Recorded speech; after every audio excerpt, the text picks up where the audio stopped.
할렐루야. 오늘은 시편 51편 1절에서 19절까지 말씀으로 정한 마음과 정직한 영이라는 제목으로 말씀을 나누도록 하겠습니다.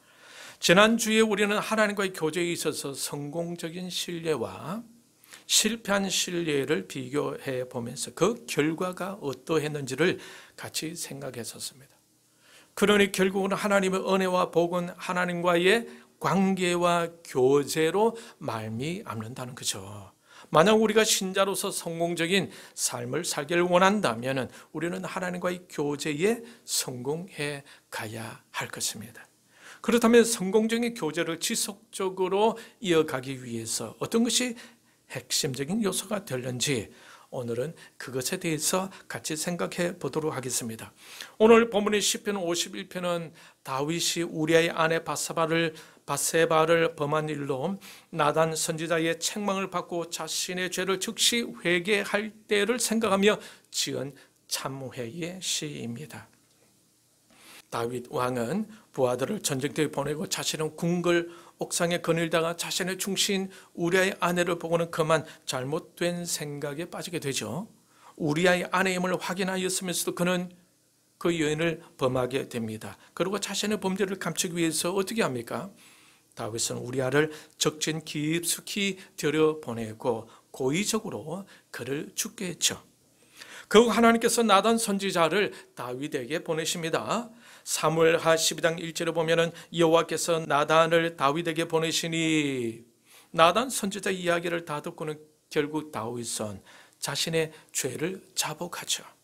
사무엘하 12장 13절에 보면은 다윗이 나단에게 이르되 내가 여호와께 죄를 범하였노라 라고 자백할 때에 나단 선지자가 다윗에게 어떻게 말했습니까? 여호와께서도 당신의 죄를 사하셨나이다.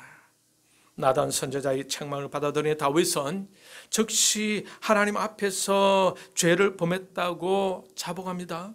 그리고 하나님은 다윗의 그 중심을 보시며 그 즉시 그 참회를 받아들이시고 용서해 주셨죠. 오늘 본문 1절에서 9절까지의 말씀은 다음과 같이 구분해서 생각해 볼 수가 있어요. 1절에서 2절은 자신의 죄를 씻어주기를 위해 간구합니다. 3절에서 6절까지 말씀에서는 자신의 죄를 철저히 깨닫고 시인을 하죠. 그리고 7절에서 9절까지 말씀에서는 자신의 죄 씻음을 위해 다시 하나님께 간구합니다. 그렇게 하면서 다윗은 자신의 심령이 다시 새로워지기를 간절히 바라면서 이렇게 기도하죠. 10절 같이 읽도록 하겠습니다. 시작. 하나님이여 내 속에 정한 마음을 창조하시고 내 안에 정직한 영을 새롭게 하소서. 5절에서 다윗은 자신에 대해서 어떻게 고백하고 있습니까? 내가 죄악 중에서 출생하였으며 어머니가 죄 중에서 나를 잉태하였나이다. 다윗은 자신의 죄악 중에서 출생하였음을 직설적으로 고백하죠. 이 말은 무슨 말이겠습니까? 인간은 태어날 때부터 죄악된 본성을 가지고 태어난다는 말이 아니겠습니까? 아담과 하와가 죄를 지은 후부터 모든 인류는 태어날 때부터 죄 가운데서 태어나고 원죄를 가지고 태어나게 된다는 거죠. 그래서 사도 바울이 고백하고 있는 것은 무엇입니까? 로마서 3장 23절에 보면은 모든 사람이 죄를 범하였음에 하나님이 영광에 이르지 못하더니, 로마서 3장 10절에서는 의인은 없나니 하나도 없도다 라고 하고 있어요. 그러니 다윗은 바세바 일로 인해서 자신의 본성적으로 죄에서 태어났다는 것을 심각하게 깨닫고 고백하고 있는 겁니다. 사도 바울도 그런 깨달음을 갖게 되면서 이렇게 고백하고 있죠. 로마서 7장 24절에 보면은 오라 나는 곤고한 사람이로다. 이 사람의 몸에서 누가 나를 건져내랴. 사도 바울은 사실 나름 대단한 배경을 가지고 있었던 사람이 아니겠습니까? 육신적으로는 자랑할 만한 것들이 많았던 사람이었어요. 빌립보서 3장 4절 6절 말씀을 같이 읽도록 하겠습니다. 신약성경 321페이지 같이 읽겠습니다. 그러나 나도 육체를 신뢰할 만하며 만일 누구든지 다른 이가 육체를 신뢰 할 것이 있는 줄로 생각하면 나는 더욱 그러하리니 나는 8일 만에 할례를 받고 이스라엘 족속이요 베냐민 지파요 히브리인 중에 히브리인이요 율법으로는 바리새인이요 열심으로는 교회를 박해하고 율법의 의로는 흠이 없는 자라. 여러분, 이 말씀을 보면 사도 바울이 얼마나 대단한 자부심을 가진 사람인 줄 여러분 가늠이 되시겠죠. 8일 만에 할례를 받았다고 하고 있어요. 창세기 17장 12절로 보면 이런 말씀이 있습니다. 우리 같이 읽을까요? 같이 읽겠습니다. 너희의 대대로 모든 남자는 집에서 난 자나 또는 너희 자손이 아니라 이방 사람에게서 돈으로 산 자를 막론하고 난 지 8일 만에 할례를 받을 것이라. 사도 바울은 이 할례 율법도 지켰다는 거죠. 그러므로 바울은 자신의 혈통이 순수한 유대인이라는 것에 자부심을 가지고 있었던 겁니다. 그리고 베냐민 지파라고 하고 있죠. 이스라엘이 12지파로 되어 있다는 걸 여러분 잘 아시죠. 그런데 솔로몬 왕 이후에 남유다와 북이스라엘로 나누어지는데 북이스라엘이 멸망할 때 10개의 지파가 다 흩어지고 유다, 베냐민, 레위 지파만 남게 되었습니다. 여기서 바울은 자신이 베냐민 지파라고 주장하고 있는 것은 그가 유대의 정통을 이어온 후손이라는 것을 강조하고 있는 것입니다. 그리고 히브리인 중에 히브리인이라고 하고 있죠. 이 말은 지금 여기저기 흩어져서 이방인들의 언어나 생활 방식을 따랐던 사람이 아니라 이스라엘 본토에서 유대인 부모의 자녀로 태어났다 이 말입니다.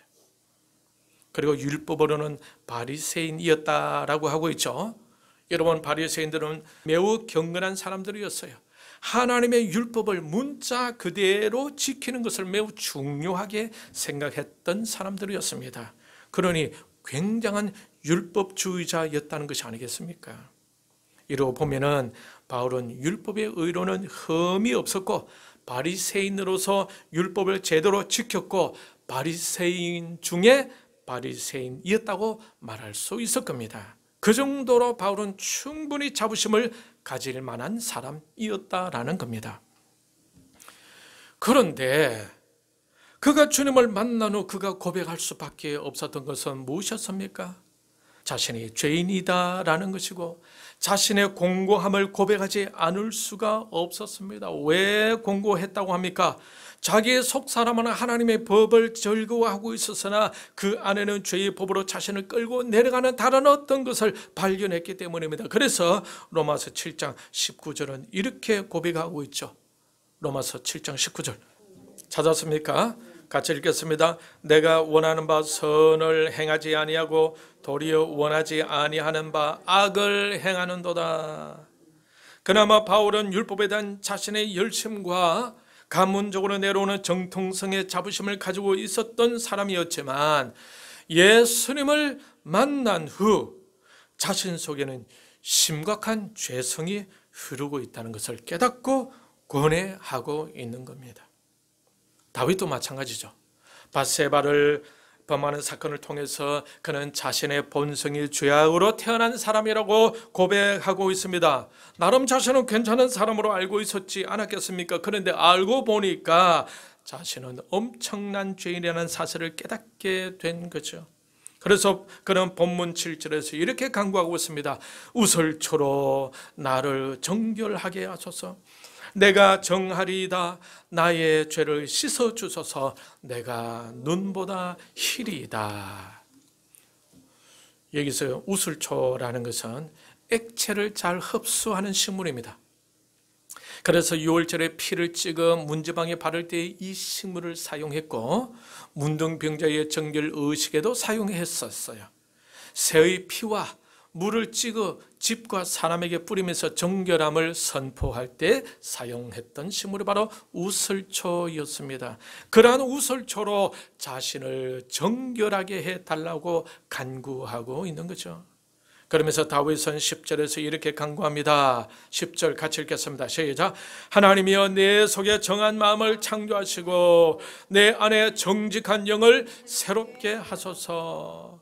정한 마음을 창조하시고 이미 다윗은 고백했죠. 자신은 모태에서부터 죄를 가지고 출생했다고 말입니다. 그러니 자신은 정한 곳이 있다 없다? 전혀 없다라는 거예요. 그래서 그는 자신에게서 정한 마음이 창조되어져야 할 필요성을 느낀 겁니다. 자신에게서 새로운 삶의 가능성이 전혀 볼 수가 없다라는 거예요. 왜 그렇습니까? 본성적으로 자신이 죄인이다라는 것을 깨달았기 때문입니다. 그래서 마음을 정하게 해달라고 기도하고 있는 거예요. 죄악된 마음은 언제 회복되는 것입니까? 예수 그리스도의 십자가 보혈을 통해 용서받고 성령의 우리의 심령에 오심으로 인해 새로운 마음이 창조되어지는 겁니다. 에스겔서 36장 26절 우리 같이 찾도록 하겠습니다. 찾았습니까? 36장 찾았죠? 같이 읽겠습니다. 새 영을 너희 속에 두고 새 마음을 너희에게 주되 너희의 육신에서 굳은 마음을 제거하고 부드러운 마음을 줄 것이며. 고린도후서 5장 17절에서는 이렇게 말씀합니다. 그런즉 누구든지 그리스도 안에 있으면 새로운 피조물이라 이전 것은 지나갔으니 보라 새 것이 되었도다. 그리스도로 말미암아 새롭게 회복된 마음처럼 다윗은 자신의 마음이 그렇게 완전히 새롭게 되기를 원했다라는 거예요. 그리고 다윗은 또 무엇을 위해 기도합니까? 정직한 영을 새롭게 하소서. 이 말은 범죄함으로 파괴되었던 자신의 마음을 회복시켜 이제 더 이상 흔들림 없게 해달라는 의미로 다윗은 정직한 영이라는 말을 사용하고 있는 겁니다. 정한 마음과 정직한 영은 바로 하나님과의 교제를 열어가는 데 있어서 가장 중요한 요인이라고 할 수가 있어요. 항상 하나님 기준으로 서 있기를 원한다라는 겁니다. 다윗의 정한 마음과 정직한 영에 대한 관심을 가진 것은 다윗이 그만큼 순수한 열정을 가지고 있다는 것을 잘 보여주고 있다는 거죠. 순수함이 없다면 그냥 적당히 그 순간을 모면해 가고자 하지 않겠습니까? 그러한 중심을 하나님이 모르겠어요? 다 아시겠죠. 그런데 다윗은 철저하게 회개하며 더 이상 그러한 잘못을 범하지 아니하고 전적으로 하나님이 원하시는 뜻대로 살아가고자 하는 것에 온 마음을 쏟아붓고 있는 거예요. 그 열정이 바로 정한 마음과 정직한 영이라는 단어에 다 녹아 있는 겁니다. 거짓이 아닌 정한 마음과 정직한 영은 항상 하나님과의 관계와 교제를 열어갈 수 있게 하는 것입니다. 이것은 신작에서 중요하지 않을 수 없는 영적 요소인 겁니다. 여러분의 거짓의 아비는 누구죠? 마귀죠. 정함과 정직은 하나님의 성품에 해당되는 용어이지 않습니까? 마귀가 정직하겠습니까? 마귀가 정함이 있겠습니까? 마귀가 겸손하겠습니까? 이 단어들 정함, 정직, 겸손은 마귀와는 어울리지 않죠. 마귀에게 어울리는 용어는 어떤 것이겠어요? 숨어서 거짓말을 하는 것이 아니겠습니까? 그래서 다윗은 정한 마음을 창조해 달라고 정직한 영을 새롭게 해달라고 기도하고 있는 거예요. 시편 112편 1절의 끝에 보면 이런 말씀이 있습니다. 정직한 자들의 후손에게 복이 있으리로다. 4절에는 정직한 자들에게는 흑암 중에 빛이 일어나나니 그는 자비롭고 긍휼이 많으며 의로운이로다. 잠언 12장 5절은 이렇게 말씀하고 있습니다. 의인의 생각은 정직하여도 6절은 정직한 자의 입은 사람을 구원하리라. 잠언 14장 9절 정직한 자 중에는 은혜가 있느니라. 잠언 15장 18절에 정직한 자의 기도는 그가 기뻐하시느니라. 이사야 45장 19절에는 나 여호와는 의를 말하고 정직한 것을 알리느니라. 이런 말씀들을 보면 무엇을 알 수가 있겠습니까? 하나님께서는 무엇을 좋아하신다고요? 정직을 좋아하신다는 것을 알 수가 있죠. 이런 정직함 속에서 참된 회개가 나오는 것입니다. 참된 회개를 통해 하나님과의 교제가 회복되는 거예요. 우리가 때로는 살다 보면은 죄를 범하여 하나님과의 교제가 깨어지는 경우가 있죠. 그럴 때 예배 드리는 것도 힘들고 말씀을 보고 말씀을 듣고 기도하는 것도 힘들게 되지 않습니까? 특별히 기도할 때 많이 느끼게 되죠. 하나님과의 교제가 좋지 않을 경우에는 기도하면은 1분이나 5분 정도 기도했는데 마치 1시간 정도 기도한 것처럼 시간이 무척 지나가지 않는다는 것을 느끼게 될 것입니다. 여러분 그런 것을 경험해 본 적 있습니까? 이때는 우리 살다 보면은 하나님과 교제가 좋지 않으면 기도가 힘들어요. 1분 기도하는 것도 힘들어요. 그런데 우리가 하나님과의 교제가 좋을 때는 영으로 기도하게 되고 그 기도 시간이 금방 지나가는 것을 경험하게 되죠. 말씀을 볼 때도 마찬가지입니다. 그런데 그 교제가 깨어지는 원인이 뭐라고 말씀드렸습니까? 죄 때문이라고 말씀드렸죠. 죄는 하나님과 우리와의 사이를 갈라놓게 하는 것이라고 성경은 말씀하고 있어요. 이사야 59장 2절을 같이 보도록 하겠습니다. 찾았습니까? 같이 읽겠습니다. 시작. 오직 너희의 죄악이 너희와 너희 하나님의 사이를 갈라놓았고 너희 죄가 그의 얼굴을 가리어서 너희에게서 듣지 않으시게 함이니라. 무엇이 하나님과의 사이를 갈라놓았다고 하고 있습니까? 너희 죄악이. 죄의 삭선 사망이라고 했죠. 이때 사망이란 하나님과 분리된 상태, 하나님과 떨어진 상태를 말하는 것입니다. 이렇게 죄로 인해 하나님과의 사이가 벌어질 때, 하나님과 분리된 상태가 되어질 때 어떻게 해야 하나님과의 교제를 회복할 수가 있겠습니까? 하나님과의 교제 문제는 어떤 문제라고 말씀드렸죠? 죄 문제이죠. 그러니 이 죄 문제를 해결해야 하나님과의 교제가 회복되는 것입니다. 이 죄 문제를 해결하려면 어떻게 해야 합니까? 회개해야 하겠죠. 회개해야 할 그때에 필요한 것이 어떤 것일까요? 바로 정한 마음과 정직한 영이다라는 거예요. 우리가 정함이 있는 마음, 정직한 영을 가지고 있지 않는다면 하나님이 우리의 죄를 지적하실 때에 이리저리 비핵하게만 하고 변명하기에만 바쁘겠죠. 그럴 때는 하나님과의 교제가 회복되지 않습니다. 그때 우리에게 무엇이 필요할까요? 정한 마음과 정직한 영이 필요한 것입니다. 나단 선지자가 다윗을 보고 그 나쁜 사람이 바로 당신입니다 라고 했을 때 그때 다윗은 바로 회개하죠. 하나님 앞에서 사람 앞에서 즉시 회개합니다. 그런데 그 회개의 진실성을 어떻게 알 수 있을까요? 사람으로서는 그 진실성을 알 수가 힘들겠죠. 그러나 하나님은 그 모든 것을 다 통찰하실 수 있는 분이십니다. 다윗이 나단 선지자에게 자신의 죄를 실토하고 참회할 때였습니다. 사무엘하 12장 13절 같이 읽겠습니다.